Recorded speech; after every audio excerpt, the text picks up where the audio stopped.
Hi everyone, hope you're doing well. It's your girl Jennifer and I'm back with a very interesting conversation.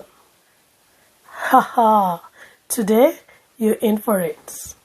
Especially if you have been dealing with complicated relationships.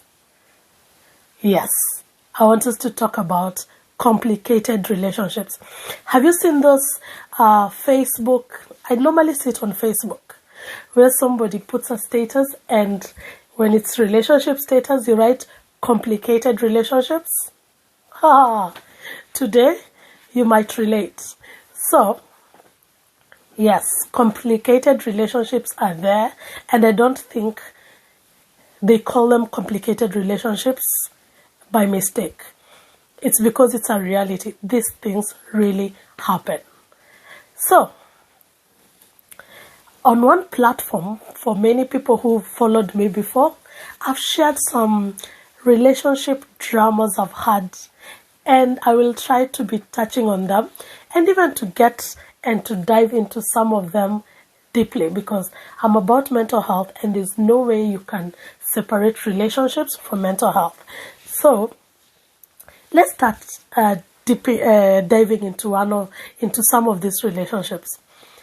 So a few days ago, I was going through a journal. I don't know how many of you keep journals, but I keep a journal. And before I used to keep journals just a normal day-to-day journal. But then later I changed it to a prayer journal. So I write my prayer journal to just be thankful for. It's more of a gratitude journal to be thankful for things that have happened to me. And if something didn't go so well, I still get to write it down and be thankful for it. So I happened to find one of my journals, not my gratitude journal, my journals. This journal is dated back in 2010. Those years, I was a little bit younger, but hot in relationships. I was like very, very determined. I need to be dated and to date. So I found this thing because I was thinking about relationships, and sometimes you do your reflections and stuff like that. Yeah, so I found this journal. And now I just want to give you the story because I found the snippets of what had happened in that relationship, and it got me really, really laughing at myself and thinking, oh my goodness, the younger version of me has gone through, is it metamorphosis and everything? Yeah, so many years ago, I really, really wanted to date. Personally, I was this girl who knew by the time I'm 23, I'll be financially stable, I'll be driving a car, I'll be married, and I will live happily ever after. Mark the age 23. Thank God he did not grant that wish, because I would have made somebody's son a very miserable husband. And I think somebody's son would have made me a very miserable wife. Sometimes be careful what you wish for. And sometimes when those wishes don't come true, just to give thanks. Because sometimes God up there, sometimes he knows us best. So yes. So I think I was older. I wasn't 23. But I was very... You know how you feel like age is catching up with you? In your mid-20s, you feel like age is catching up with you and you have to date at all costs. That is where I was. So just think about it from that angle. So, I was very intentional about dating. I really wanted to date. And for me, I told you, if you've listened to me before, I came from a Christian background. So, there are parameters when you come from a Christian background of dating. You date probably somebody who is in church. You date somebody who has a personal relationship with the Lord. Yes.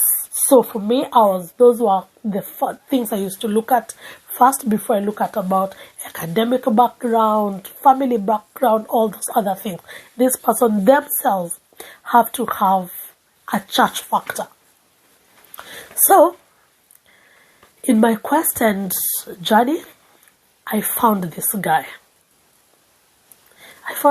We found each other, I don't know. You will judge for yourself. So there was this guy, I knew he was a common friend to some of us, and then he was single, I was single. And we very knew that we were single. So, me and this guy, we start talking.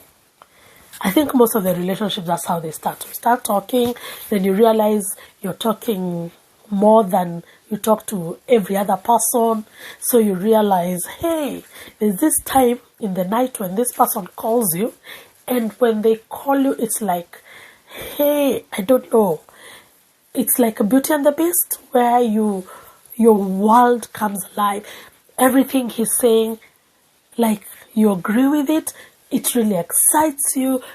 He says something or you say something, and you realize you like similar things. You're rhyming in some things. When he says something, you realize you also wanted to say that, but he has said it fast. So a conversation maybe starts around 9 o'clock in the night. That is the day you go to bed early. You tell your parents, today I'm really tired, you go to bed early. But it's not that you're going to bed. It's because there's this phone call that you have to make or that you have to receive. And it will go up to until like 2 a.m. in the morning. Those days in Kenya, I think we used to have some bundles of airtime that would start around 8 and it would go till morning. So you had to use a map those minutes. So those were the things that we used to take advantage of. Hey, those networks guys, I think they made money from us. Wow. Yeah, so this guy, we started like that. It just started like a common friendship. Oh, you're checking on me, then you realize you're checking on me every day. Then it becomes to, oh, in the morning before I wake up, I receive a call from this guy or a text from this guy. Then during the day that, so that is how it started. Before we know it, we are telling each other these sweet, sweet words. I love you, I like you, I missed you. Oh, is it possible for us to meet over coffee? Do you know those things where you're like, hey, you are smitten rotten. Now, for me, I love hard. So when you start dating me, please don't date me when you're not serious, because for me, I love hard. And the way I love hard, I used to crush that hard as well. Because when I'm disappointed, it would really go badly for me. Yeah, so we start like that. And this guy, let's give him a name. Let's call him Jim. So Jim sends me messages, text, and stuff like that. So we're starting, we're all lovey-dovey, all this.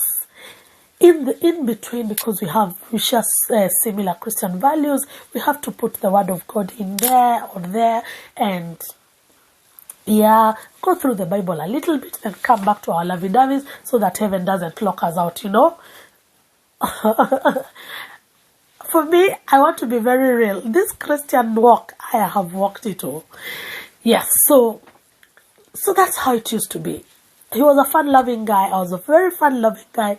And this guy was like, in terms of church stuff, he was deeper than I was.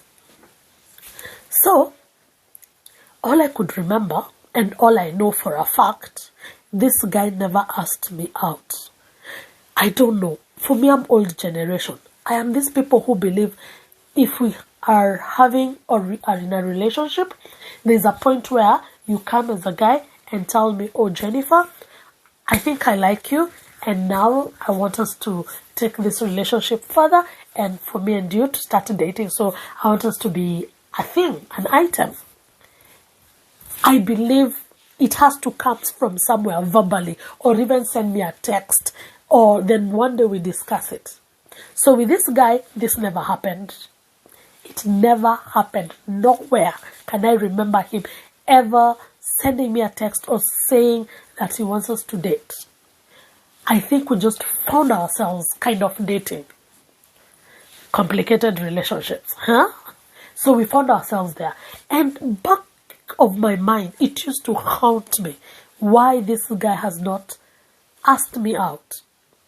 This guy, did I pray for him? I've told you I'm a church girl, Christian values and everything. Oh, I prayed for this guy to ask me out. I prayed. I fasted for this guy to ask me out. I really wanted he's telling me everything I need to be told when you're dating. But he has not written me a message or told me that we're in a relationship. But clearly, we are acting and behaving like we're in a relationship. See, I don't know if that has happened to you, but for me, that is what was happening.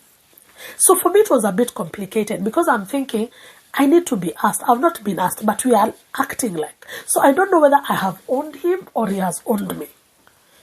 But for me, I had owned him. But I still have question marks and wondering if anybody, or if he came back to me and said, oh, by the way, Jennifer, I don't want this anymore. I would clearly say yes, because clearly he had never asked me out. Please comment in the comment section and tell me if you think somebody needs to ask somebody out, because this thing of just finding yourself there, I don't know how it happens. But yes, so this thing really bothered me. It really bothered me and bothered me. So I kept on hoping and wishing, even when you're making that conversation, those our lovey-doveys would talk in ways for me to prompt and hear if he will say anything. But he never. But this guy will tell me everything. A boyfriend will tell a girlfriend, like, I love you, I have missed you, let's meet, let's do this. So yes, it continued like that while it's bothering me, but we're still in there. Then, complicated relationships. So now, that's when it started becoming complicated. Remember, this guy has not asked me out. I have not openly, because definitely I didn't think, and I still don't think, I don't think it's a girl's place to ask a guy to ask her out. I don't think, for me, that's my personal opinion. I could be wrong. But yeah, so I used to be wondering, so what are we doing?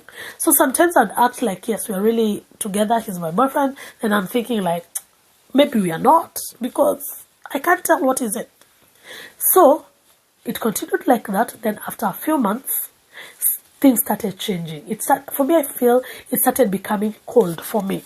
Because for me, I've told you I love hard. So you don't start me on gear 5 and start bringing me down to gear 4, 3, 2, 1. No. You don't do that. You start at gear 5 and you now stay at overdrive. Because we have to stay there. So I realized this thing is kind of getting cold, and I felt like it's me pushing it, because now it used to be me being called most of the time and me calling sometimes here and there, but now I feel like it was me who was calling most of the time. It was me sending texts all the time, and I started questioning, are we still okay? Is this still a relationship? And when I started questioning, for me, I have a very funny, I don't know whether I'll call it instinct, character, or something, but if I start sensing something is wrong, clearly it will be wrong. So when I would sense like that, what I would do, I would decide to withdraw, because you're a girl, you need to be pursued, yeah? So I really needed this guy to pursue me. So when I see that he's going a bit cold and it's like me doing the pursuing, I'd be like, no, let me back out. And when I back out, I'd go to God, because remember, I prayed for this guy to commit, yeah? And he's not commit. And I didn't want just for him to commit just to a relationship. I wanted him to commit, like, number 1, to the relationship, and after that, ask me to, like, officially marry him, you know? I was ready for marriage, like, as I thought. So, the guy is not doing that, so I withdraw. When I withdraw, I go to pray for this guy. And I pray for him. So when I'm praying for him, sometimes I'd get so mad with God, and I tell God, you know what? I'm even tired. I'm done with this guy. It feels like I'm chasing him. So Stay with this guy until you make him think he needs to really get serious with the relationship. Then you can bring him back to me. And if not, just give me another one and I move on. You know. This is where I always laugh at myself, and I think like if God is when God is in heaven sometimes, and sometimes when I just think like that to myself, and I think sometimes when God would listen to my prayers, he would think like, poor girl, get over your feelings, get over your whatever you are on right now. When you'll sober up, I'll show you the way. But right now, I can't sort you out when you're like this. You're all over the place. And God will just give me some time out.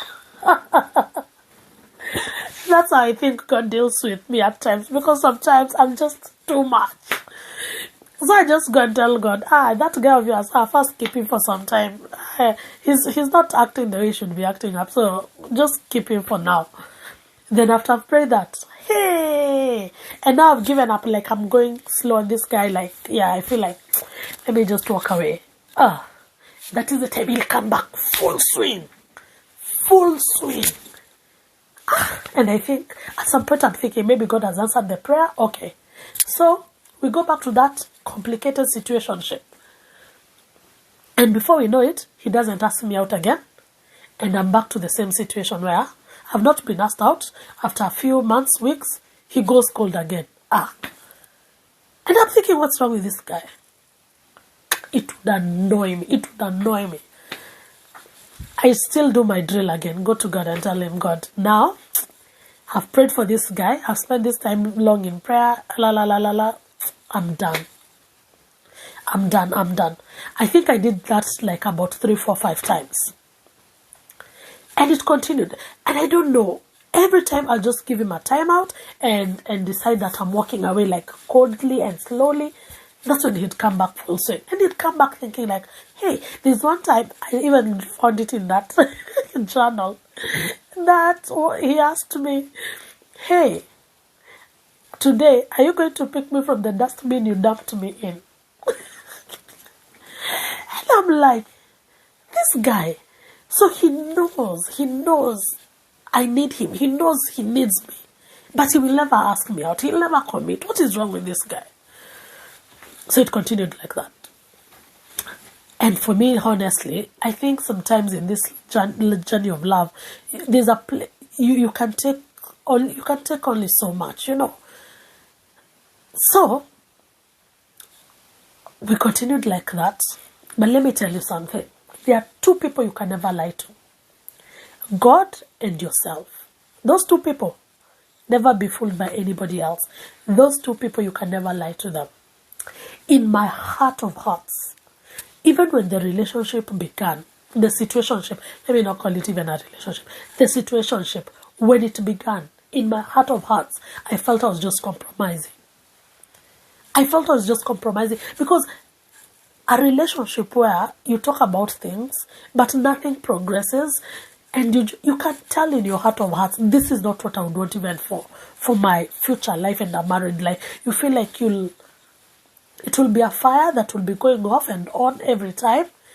And I don't believe that the love, a genuine love, is not like a fire that should be going on and off. Genuine love should just be there. It's feelings that go on and off, but the love itself should be a constant. Love should be a constant. But the feelings can be up and about. You see? So, but for here, it's the love I would feel like, really? Is there love? But emotions, yeah, that's what I'm telling you. Sometimes I was over the roof and everything.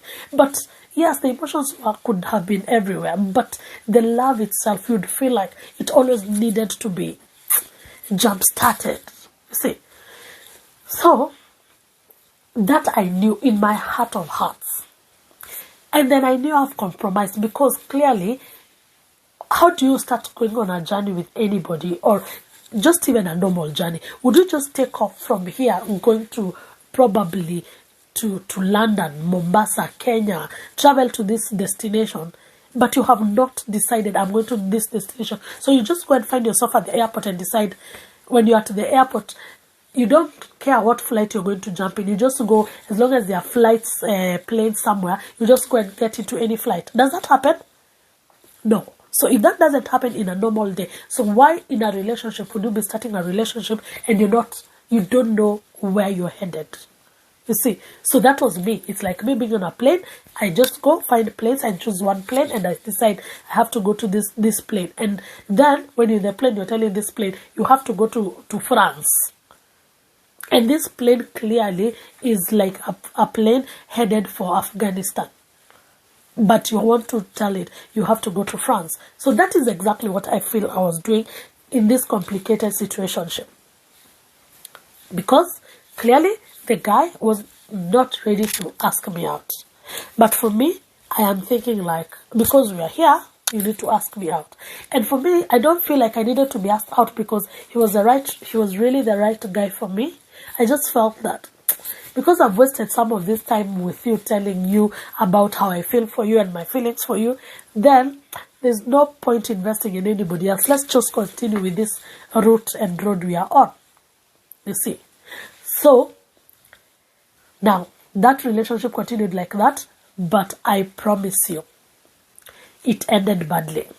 For me, especially emotionally, because I invested my time, I invested my feelings, I invested my money, until one day, I think I felt like I can't take this anymore. So this time I went to God seriously, and I just told God, whatever it is, we have been coming to you, and then this guy comes back full swing, then he disappears and does things. This time, God, I'm really sincere. I really want to walk out, but I really need to know what is it about this guy. And it is at that point, from nowhere, this guy decides and says, Jennifer, I want to see you. And I tell him, okay, we meet, have a meal, and from there it's when he tells me, where I am at in life right now, I don't think I'm ready to commit to a relationship. I am focusing on my studies, and I don't think I will be able to handle a relationship. Because for me, I'm easily swayed.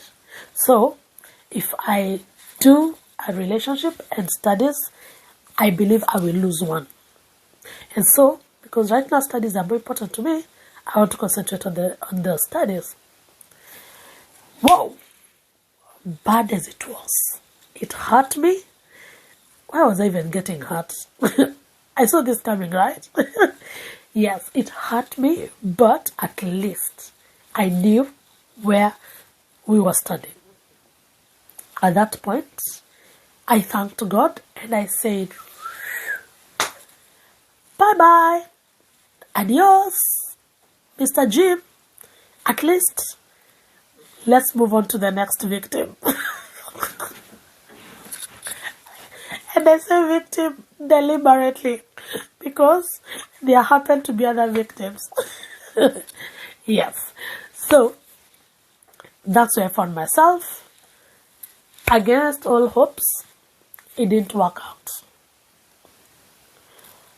So, what do I want to say today? Moral of the story is, you can never lie to two people, God and yourself. The other thing I know, because I've been in complicated relationships, not one, not two, many. The other thing I can now boldly say, most of these complicated relationships, and I'm just saying this to any young person or anyone willing to, or thinking, why do I get myself into complicated relationships? Just know, most of the complicated relationships, the biggest chunk of them, there's a lot of compromise. You compromise your values, you compromise things that you know clearly, this is not me. But you just think, I can do this. And you get there, it will end badly. Please don't compromise your values. The other thing, you start looking at, I'm getting a bit older, so whoever comes in or whoever shows interest, as long as they are a man, and I'm willing, let's do this. Sometimes we also think, just because you've been brought up as a Christian, maybe as a Muslim. This guy is a Christian like you, is a Muslim like you, is a Hindu like you, just because you share the same faith beliefs and they present themselves, then it's going to work. Unfortunately, that's not how things work. Faith is a good thing to bring you together. But there is more to faith bringing you together. The individual factors do not cover them with faith. See? That is the other thing. Then also, treat a relationship like a destination you're going to. Know the goal. And before because you set a goal, but you start walking from that goal from the minute you set it. Don't get into it and then that's when you're thinking like, okay, we'll figure out where we are going. That's when it gets complicated, because you already do not know the goal of you being with this person or that other person. So, time is running out for you as a girl in terms of age. But let that not be the pressure of making you or getting you to places where you're going to make mistakes that you're going to regret. And lastly, do you know men and women are being born every day? The one that is rightfully yours. Rightfully yours. I used to tell this to my friends who are not married. And most of them, today when they get married, they tell me that the day you find the one, even your eyebrows will witness. There's something about the right person. There's something about that person. Hey, me if I tell you how I used to make up for guys, dress up, do things, invest things, that clearly now I know, as good as they were futile. Let me tell you, true love is patient, is kind, is so many things. But the most important thing is that when you find true love, there's one thing that you can never miss, which is called peace. There's a peace that you feel because you're not sugarcoating, you're not making excuses for somebody. There's something that there's a calmness in your spirit about things, about just things.